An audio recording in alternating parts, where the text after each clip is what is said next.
గురుగారు సాధారణంగా జాతకం అనేది వాళ్ళ పుట్టిన తేదీని బట్టి చెప్తుంటారు, చేతి రేఖలు అండ్ మొహం చూసి చెప్తుంటారు. ఇప్పుడు ట్విన్స్ కవల పిల్లలకి మొహాలు సేమ్ ఉంటాయి. సో అలాంటి వాళ్ళకంటే ఎందుకు వచ్చిందంటే రీసెంట్గా మనం రామ్ చరణ్ గారికి ట్విన్స్ పుట్టడం జరిగింది. అంటే వాళ్ళిద్దరికి ఒకేలా ఉంటుందా వాళ్ళ జాతకం అనేది? మీరు ఏ విధంగా చెప్తారు అసలు జాతకం? ఫేస్ చూసి చెప్పాలి అంటే వాళ్ళిద్దరిది ఎలా చూసి చెప్తారు? Face is the index of mind అన్నారు. అంటే ఫేస్కి చాలా ప్రాధాన్యత ఉంది. రామ్ చరణ్ ఉపాసన ఎవరు వాళ్ళు? మీ శిష్యురాలు. మరి మా ఉపాసన రెడ్డి అంటే కరుణామయి, లక్ష్మీదేవి, సరస్వతీదేవి, పార్వతీదేవి, వరాలు ఇచ్చే పార్వతీదేవి 300 కోట్లు ఇచ్చేసింది ఎవరికి? సద్గురువుకి. అంటే గురువులు అంటే అంత రెస్పెక్ట్.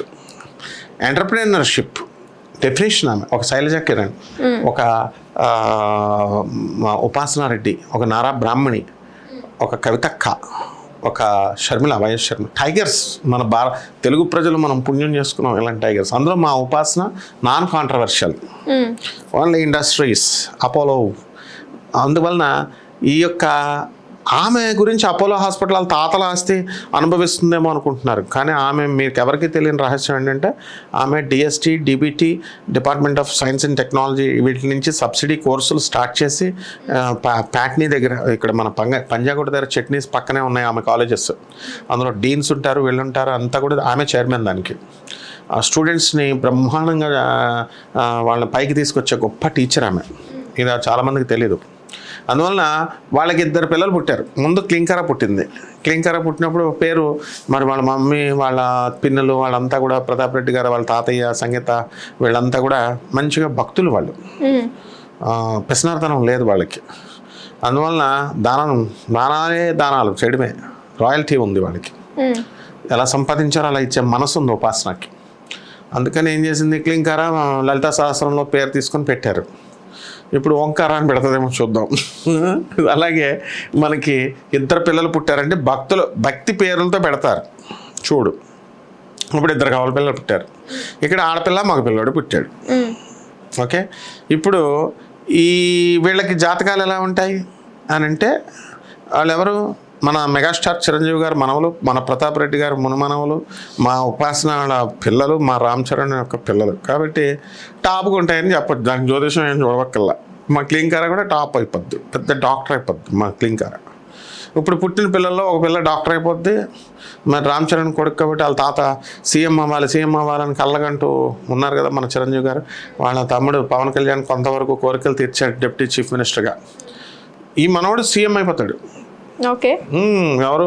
మా ఉపాసన వాళ్ళ కొడుకు ఇప్పుడు కొత్తగా పుట్టినాడు, సీఎం అయిపోతాడు. చూసుకోవాల్స్తే జీన్స్ అంటారు దాన్నే, జాతకాలు అంటారు భావాలు. ముఖం చూసి 2 ముఖాలు చూసి పోలికల లష్చర్ అంటాం, బ్రైట్నెస్, లష్చర్, ఆరా, ఓరా ఇవన్నీ ఉంటాయి. అవన్నీ అలాగే డేట్ ఆఫ్ బర్త్లో ఉంటాయి కదా. డేట్ ఆఫ్ బర్త్లను బట్టి మనం చెప్పొచ్చు అనమాట. జస్ట్ సెకండ్స్ తేడా ఉంటారు ఈ డెలివరీలో. ఒక 5 నిమిషాలు లేదా 5 సెకండ్లో, 10 సెకండ్లో, 20 సెకండ్లో ఏదో డిఫరెన్స్ ఉంటుంది కదా.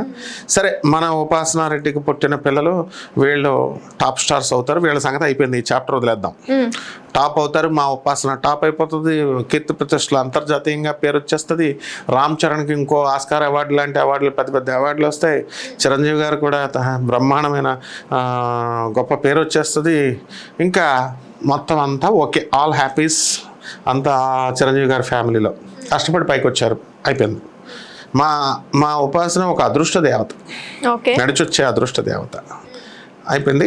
ఇక మామూలు ప్రజలకి కవల పిల్లలు పుడితే ఎలా ఉంటుందండి అన్నదానికి ఎగ్జాంపుల్ మా గురువుగారు చెప్పింది నేను చెప్తాను. అది భూపాలుడు, గోపాలుడు కవల పిల్లల సినిమాలు తీశారు చూడు, ఎన్టీ రామారావు ఉండేది. ఒక రాజుగారికి 2 పిల్లలు పుట్టారమ్మా. ఓ పిల్లోడిని ఓ దొంగడు ఎత్తుకుపోయాడు. అలవైకుంఠాపురం సినిమా ఎలా ఉంది అలాగ అనుకుందాం. ఒకడిని ఎత్తుకుపోయాడు. ఎత్తుకుపోతే ఎవరు పెంచుతున్నారు? ఆటవిక్కుల రాజులు దొంగలు ఎత్తుకుపోయారు. వాళ్ళు ఒక ఆటవిక్కుల రాజులు ఆ గూడెంకి దొంగతనాలు బాగా నేర్పించారు, వాడిని పెంచారు బాగా. ఇక్కడేమో రాజు దగ్గర ఉన్నటువంటి కొడుకు రాణి దగ్గర మంచిగా ముద్దుగా బాగా పెరిగాడు. సో వీళ్ళు బ్రహ్మాండంగా రాజు అయ్యాడు, బాగా పెరిగారు. ఇక పట్టాభిషేక ముహూర్తం వచ్చేసింది ఇద్దరికి. గురు మహాదశలో రబోయ్ ఏదో ఒకటి వచ్చింది, ఒక దశ అనుకుందాం. సెకండ్స్ తేడా కాబట్టి నక్షత్రాలు కూడా సేమ్ ఉంటాయి, లగ్నాలు సేమ్ ఉంటాయి, అన్నీ ఉంటాయి. కానీ ఆ మైన్యూట్ డిఫరెన్సెస్లోనే వెలాసిటీ ఆఫ్ ద ప్లానెట్స్ని చూడాలి. లీనియర్ మొమెంటమ్ని, యాంగులార్ మొమెంటమ్ని, ఇలా కొన్ని మోడర్న్ సైన్స్ని ఫ్యాక్టర్స్ని చూడాలి. చూసినప్పుడు అప్పుడు ఏం జరుగుద్దంటే ఇక్కడ పెద్దవాళ్ళు అయిపోయారు, ఇక్కడ రాజుగారు ఏం చేస్తున్నారు, తదనంతరం కొడుక్కి పట్టాభిషేకం చేస్తున్నారు, ఇక్కడ కిరీటం పెడుతున్నారు, ఇక్కడ రాజుగారు సింహాసనం చేస్తూ. అక్కడ గూడెంలో అదే టైంకి వాడికి గూడెం అధ్యక్షుడిగా వాడికి కిరీటం పెట్టారు వాళ్ళు. ఇంకొక సంఘటనలో ఇక్కడ అదే ముహూర్తానికి కిరీటం పెట్టి రాజ్యపట్టాభిషేకం చేస్తున్న సమయంలో ఇంకొక కవలపిల్లోని ఎత్తుకెళ్ళిపోయినటువంటి కవలపిల్లాడు ఇంకొక కేసులో ఒక నాటకం వేస్తున్నాడు, అందులో అతన్ని రాజు కింద కిరీటం పెడుతున్నారు. ఇలా జరుగుతాయి అనమాట, సిమిలారిటీస్ జరుగుతాయి. అదే నాగార్జున గారు ఆ సినిమాలో వేశారు కదా, కవలపిల్లలు. ఏం సినిమా అది? కవలపిల్లలు. ఇక్కడ గిల్లితే ఆయన కూడా కితకితలు వచ్చేస్తూ ఉంటాయి, మన్మధుడు అనుకుంటా. హలో బ్రదర్స్ అలా జరుగుతాయి. కాబట్టి కవలపిల్లలకి ఈజీగా చెప్పచ్చు. అంటే లగ్నాన్ని బట్టి, తర్వాత డిగ్రీస్ని బట్టి, సేమ్ లగ్నం ఉన్నా, సేమ్ నక్షత్రం ఉన్నా, సేమ్ రాశులు ఉన్నా, డిగ్రీస్ తేడాల్లో ఉంటాయి. మైన్యూట్గా మోడర్న్ సైన్స్ ఫ్యాక్టర్స్తో జాతకం చెప్పొచ్చమ్మా. అంటే జాతకం డిఫరెన్స్ ఉంటుంది అని అంటే డెఫినెట్గా ఉంటుంది కదా. ఇప్పుడు ఐదు వేళ్ళు ఒకే చేతికి ఉన్నాయి, మనకి డిఫరెంట్గా ఉన్నాయి లేవా, ఒకటి ఎత్తు లావుగా అలా. అంటే ఇప్పుడు నేను పుట్టిన తేదీ ప్రకారం కాకుండా ఇప్పుడు ఫేస్ చూసి చెప్పే వాళ్ళు ఉంటారు కదా, అలా చెప్పినప్పుడు ఇద్దరు మొహాలు ఒకేలా ఉన్నప్పుడు అది ఎలా డిఫరెన్స్ చెప్తారు అనేది అర్థం కాలేదు. ఇప్పుడు same to same identical factors ఉన్నప్పటికీ కూడా ఓకే, ఈ యొక్క తపోశక్తితో మనం చూసినప్పుడు సాధనా బలం ఉండాలి చూసేవాడికి. ఇప్పుడు మనం బెజవాడ కనకదుర్గమ్మ దేవస్థానం గురువుల దగ్గర పెరిగాం కూడా, ఆ దుర్గమ్మ తల్లి అనుగ్రహంతో మనం సాంప్రదాయబద్ధమైన గురువుల దగ్గర మనం పెరిగాం. గురు పరంపర ఉంది మనకి. ఒక శృంగేరి పీఠాధిపతులు గురువు గారు భారతీ తీర్థ స్వామి వారు నా గురువు ప్రత్యేకంగా విశేషించి, అలాగే ఆనంద్ మార్గ్ ప్రభాత్ రంజన్ సర్కార్ గారు, వీళ్ళంతా మధుర కృష్ణ శాస్త్రి గారు జ్యోతిష సార్వభౌములు ఆయన. ఇలా మనం చూడగానే తపోశక్తితో తెలుస్తుంది. ఎలా అంటే ఇప్పుడు ఒకడికి చిన్న డిఫరెన్స్ అన్నా ఉంటుంది. నో టూ ఆత్మలు ఐడెంటికల్గా ఉండవు. They will not be congruent in all respects. They are not identical in all respects. ఎక్కడో చోట డిఫరెన్స్ ఉంటుంది, అది మనకు అర్థమవుతుంది. అది బాగా నిష్ణాతులైనటువంటి పండితులకి, సాంప్రదాయబద్ధంగా ఉపాసనా బలం ఉన్నటువంటి వాళ్ళకి చెప్పేయచ్చు. అంతేగాని మేము గొప్ప పండితులం, మేము చెప్పేస్తామని యూట్యూబ్లోకి వచ్చి చెప్పుకునేటటువంటి వాళ్ళు కనిపెట్టలేరు. ఉపాసనా బలం ఉండాలి, గురు పరంపర ఉండాలి. ఆ గురువుల యొక్క అనుగ్రహంతో మనం ఈజీగా చూసి ఆ నుదురు కొంచెం ఎత్తుగా ఉంది, కొంచెం ఇలా ఉంది, కనురెప్ప. ఎందుకంటే బ్రహ్మదేవుడి సృష్టిలో ఏ రెండు వస్తువులు సమానంగా ఉండవు, రెండు ఆత్మలు. చిన్న డిఫరెన్స్ అన్నా ఉంటుంది. అందువల్ల ఆ డిఫరెన్స్తో మనం బాడీ స్ట్రక్చరు, ఫిజిక్, అతను నడిచే స్టైలు, అతను మాట్లాడే స్టైలు అన్నీ గమనిస్తాం కదా. ఆ గమనించినప్పుడు ఈజీగా ఏ గ్రహాల యొక్క ఇన్ఫ్లుయెన్స్ ఎక్కువ ఉంది, మ్యాలిఫిక్స్ ఏవి, బెనిఫిక్స్ ఏవి, వాటిని చూడడం వల్ల మనం ఈజీగా కనిపెట్టచ్చమ్మా. గురువారు ఇప్పుడు ఫేస్లో కళ్ళు, చెవులు, ముక్కు ఇలా చూసి కొన్ని గుణగణాలు చెప్తూ ఉంటారు. పెద్ద కళ్ళు అంటే ఇలా అని అలా కూడా ఉంటుందా? అంటే మన ఫేస్లో ఉన్న అవయవాల సైజుని బట్టి కూడా మన గుణగణాలు అనేవి డిపెండ్ అయి ఉంటాయా? డెఫినెట్గా ఉంటాయి. ఇప్పుడు చాలామంది కోయి వాళ్ళు వెళ్తూ నీ చిరతపులి కళ్ళు అని మేము రైల్వే మిక్స్డ్ హై స్కూల్ రాజమండ్రిలో చదువుతున్నాం. మా ఫ్రెండ్స్ నలుగురం అక్కడ కూర్చున్నాం. ఒక కోయడు అటు వెళ్తున్నాడు మా స్కూల్ ముందు నుంచి. సరే ఒకడు చూసి ఒకడిని ఏమన్నాడు, ఏయ్ నీ చిరతపులి కళ్ళు అన్నాడు. అబ్బా భలేగా చెప్పాడు రా వీడు, భలే లెప్పడితో పోలుస్తున్నాడు అనుకుని నాకు చెప్పు అన్నాను. నీ కళ్ళు వేస్య కళ్ళు అన్నాడు. ఛీ నేను ఎవడరా నువ్వు అని అంటే, అప్పుడు అంటే వాడు చెప్పింది ఏంటి, కళ్ళు ఇలా ఇలా ఇలా తిప్పుతున్నాం అనుకో, ఆ వేసి ఏం చేస్తుంది, నా వటుడు ఎవరు, నా కస్టమర్ వీడు ఈజీగా కనిపెట్టేస్తుంది. వీడు నా ట్రాప్లో పడతాడా, పడ్డా, హనీ ట్రాప్. అందుకని అలా పోల్చాడు వాడు. ఏమిటి మన కళ్ళలో ఉన్నాయేమో అలా అంటే అబ్జర్వేషన్ ఎక్కువ అన్నట్టు వాడి ఉద్దేశం. ఇప్పుడు చెవులు చిన్నగా ఉంటే పాము చెవులు అని అంటుంటారు, అది ఎందుకు? ఏనుగు చెవులు చిన్నగా ఉంటాయి, కళ్ళు చిన్నవి అంటే ఏనుగు, చెవులు చిన్నగా ఉంటాయి. చిన్నగా అసలు పాముకి చెవులే ఉండవు. అదే అంటే చిన్నగా ఉంటే పాముకి పాము వినిపిస్తాయి అంటే ఏంటి, ఈ పాము ఏం చేసింది, సైతాన్ ఎఫెక్ట్ ఉంటుంది. పాము చాలా తెలివైనటువంటి జీవి భూమి మీద. అందువల్లనే ఆడమ్ అండ్ ఈవ్ బైబిల్లో దేవుని సృష్టిలో దాన్ని టెంప్ట్ చేయడానికి మగాడైతే పడ్డా ఆడదైతే టెంప్ట్ అవుతుందని పాము రూపం ఏరుకుని సైతాన్ పాము రూపంలో వచ్చి అవ్వని ట్రాప్ చేస్తుంది. దేవుడిని నా పండు తినొద్దు అన్నాడు కదా, దేవుడు ఇలా చెప్పాడు కదా, నీ మిమ్మల్ని అటే వెళ్ళొద్దు అన్నాడు కదా, అవి ముట్టుకోవద్దు అన్నాడు కదా, అవి తినొద్దు అన్నాడు కదా అంటే అవ్వ వెళ్ళిపోయి ఆ పాము ట్రాప్లోకి వెళ్ళిపోయింది. ట్రాప్లో తను తినేసింది కాకుండా వీడు తీసుకెళ్ళి అవ్వ ఆదాముకు కూడా ఇచ్చింది, ఆదాము కూడా తినేశాడు. ఇది కుచేలోపాఖ్యానంలో కూడా అంతే.